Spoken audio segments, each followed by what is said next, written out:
ಸಣ್ಣ ಸಣ್ಣ ವ್ಯಾಪಾರಿಗಳಿಗೂ ಲಕ್ಷ ಲಕ್ಷ ರೂಪಾಯಿಯ ಟ್ಯಾಕ್ಸನ್ನು ಕಟ್ಟಿ ಅಂಥೇಳಿ ಈ ನೋಟಿಸ್ ಕೊಟ್ಟಿದ್ದಾರಲ್ಲ, ಅದು ಈಗ ದೊಡ್ಡ ಮಟ್ಟದ ಆಕ್ರೋಶಕ್ಕೆ ಕಾರಣವಾಗ್ತಾ ಇದೆ. ಇದರ ನಡುವೆ ನಂದಿನಿ ಬೂತ್ಗೂಗ ಟ್ಯಾಕ್ಸ್ ಬಂದಿದೆ ಅನ್ನುವಂತಹ ವಿಚಾರ ಮುನ್ನೆಲೆಗೆ ಬರ್ತಾ ಇದೆ. ನಾಳೆ ಬಂದ್ಗೆ ಕೆಲ ನಂದಿನಿ ಬೂತ್ಗಳಿಂದಲೂ ಕೂಡ ಬೆಂಬಲ. ಬೆಂಗಳೂರಿನ ನಂದಿನಿ ಬೂತ್ಗೆ 1,10,00,000 ರೂಪಾಯಿ ಟ್ಯಾಕ್ಸ್ ಬಂದಿದೆಯಂತೆ. ಟ್ಯಾಕ್ಸ್ನ ನೋಟಿಸನ್ನು ನೋಡಿ ಬೂತ್ ಮಾಲೀಕ ಗಾಬರಿ ಆಗಿಬಿಟ್ಟಿದ್ದಾನೆ. ಬೆಂಗಳೂರಿನ ನಂದಿನಿ ಬೂತ್ನ ರವಿ ಅನ್ನೋರಿಗೆ ಈ ನೋಟಿಸನ್ನು ಕೊಟ್ಟಿದ್ದಾರೆ ಆಫೀಸರ್ಸ್.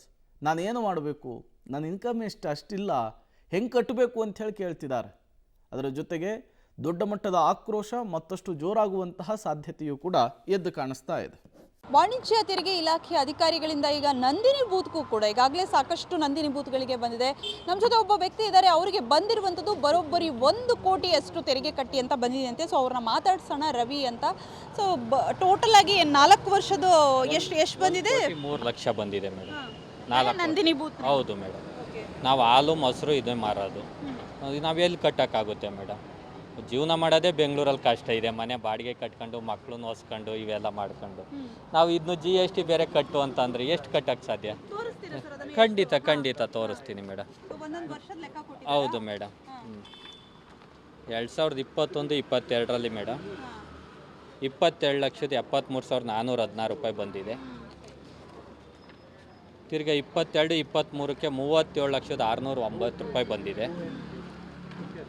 ತಿರ್ಗಾ 23-24ಕ್ಕೆ 44,04,337 ರೂಪಾಯಿ ಬಂದಿದೆ.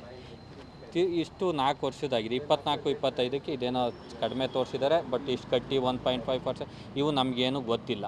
ನಮಗೆ ಗೊತ್ತಿದ್ದೇನು ಹಾಲು ಮಾರ್ತಾಯಿದ್ದೋ ಮುಂಚೆ ಮಾಡ್ತಾಯಿದ್ವಿ, ಈಗಲೂ ಅದೇ. ಈಗ ಫೋನ್ಪೇ ಬಂದಮೇಲೆ ನಾವು ಯೂಸ್ ಮಾಡ್ತಾಯಿದ್ವಿ. ನಮಗೆ ಮುಂಚೆ ಮಾಹಿತಿ ಏನಾರ ಕೊಟ್ಟಿದ್ರೆ ಇವರು ಫೋನ್ಪೇ ಹಾಕ್ಸ್ಕೊಂಡಾಗ ನೀವು GST ಮಾಡಿಸ್ಕೊಳ್ಳಿ, ಈ ಥರ ಮಾಡಿ ಕಟ್ಟಿ ಅಂತ ವರ್ಷ ನಮಗೆ ಮಾಹಿತಿ ಕೊಟ್ಟಿದ್ರೆ ನಾವು ಹಾಲು ಮೊಸರಿಗೆ ವಿನಾಯಿತಿ ಇದೆಯಲ್ಲ, ತೆರಿಗೆ ವಿನಾಯಿತಿ ಇದೆ, ಬೇಕಾಗೂ ಇಲ್ಲ ನೋಂದಣಿ. ಹೌದು, ಅದಿಲ್ಲ ಮೇಡಮ್. ನಾವು ಇನ್ನೊಂದು ಏನು ಮಾಡ್ತಾಯಿದ್ದೀವಿ ಇಲ್ಲಿ ಅಂದರೆ, ಇವತ್ತು ಹಾಲು ಏನು ಬರುತ್ತೆ ಆ ಹಾಲನ್ನ ಮಾರ್ಬಿಟ್ಟು ಅದೇ ದುಡ್ಡನ್ನ ನಾವು ನಾಳೆ ಫೋನ್ಪೇ ಮಾಡಬೇಕು. ನಮ್ಮ ನಂದಿನಿ ಒಕ್ಕೂಟದಲ್ಲಿ ಮುಂಚೆಂಗೆ ಕ್ಯಾಶ್ ಇಲ್ಲ ಮೇಡಮ್. ಫೋನ್ಪೇನೇ ಮಾಡಬೇಕು, ಇಲ್ಲ ಕ್ರೆಡಿಟ್ ಕಾರ್ಡ್ ಉಜ್ಜಬೇಕು. ಅದೇ ಆಪ್ಷನ್ ಇರೋದು. ಬ್ಯಾಂಕಲ್ಲಿ ದುಡ್ಡು ಕಟ್ಸ್ಕೊಳ್ಳಲ್ಲ ಅವರು. ಈ ಥರ ಇರುವಾಗ ನಾವು ಫೋನ್ಪೇ ಮಾಡಿದಲ್ಲಿ ನಮ್ಗೆ ಬೇರೆ ಇದೇ ಇಲ್ವಲ್ಲ, ಹೆಂಗೆ ಕಟ್ಟೋಕ್ಕಾಗುತ್ತೆ? ಇವರು ಪೇಟಿಎಮ್ಮು ಫೋನ್ಪೇಯಿಂದ ನಿಮ್ಗೆ ಇಷ್ಟು ಬಂದಿದೆ, ನಿಮ್ದು ಇಷ್ಟು ಟರ್ನ್ ಓವರ್ ಆಗಿದೆ, ಇದಕ್ಕೆ GST ಕಟ್ಟಿ ಅಂದರೆ ನಮ್ಮ ಕೈಲಿ ಕಟ್ಟೋಕ್ಕಾಗುತ್ತಾ? ಬೆಂಗಳೂರಲ್ಲಿ ನಮಗೆ ಗೊತ್ತು, ಮನೆ ಬಾಡಿಗೆ ಕಟ್ಟೋಣ, ಮಕ್ಕಳನ್ನ ಓದಿಸೋಣ, ಬೆಳಗ್ಗೆ ಎದ್ದು 4:15ಗೆ ಎದ್ದು ಹಾಲು ಮಾರ್ಕೊಂಡು ನಾವು ಈ ಥರ ಜೀವನ ಮಾಡಬೇಕು ಅಂದರೆ ಇದೆಲ್ಲ ಹೆಂಗೆ ಕಟ್ಟೋಕ್ಕಾಗುತ್ತೆ? ಇದ್ರ ಬಗ್ಗೆ ಸರ್ಕಾರ ಏನಾರ ಒಂದು ಡಿಸೈಡ್ ಮಾಡಿದ್ರೆ ಮಾಡಲಿ ಮೇಡಮ್. ಜುಲೈ 20